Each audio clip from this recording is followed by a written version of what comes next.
How to install Blackmagic Camera on your Android device. Blackmagic Camera gives us professional video controls on our Android device.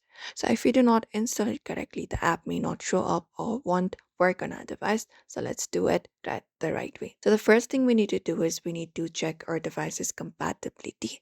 You may head over to settings for that and look out for your Android version. Go over, tap on about phone, and there make sure your Android version should be Android 13 or newer. And just go over and open up the Google Play Store once you check it out. And also make sure that our Android phone supports the camera to API as well. Now, once you're on Play Store, you can go to the search and search for Blackmagic Camera, which should be this one right here, the one shown on my screen. So if your device is compatible, you can look out for the install option right beside the application or right below it and tap on it and wait for the download to be completed. Once the download completes, you can tap on open and allow all the required permissions such as your camera, your microphone, and your storage permissions. And that should do it. And sometimes the device may not be supported. You can update your Android operating system, also update your Google Play services. And if not that, you can restart your phone and then check again, and that's it. Now the Blackmagic camera is now installed and ready on your Android.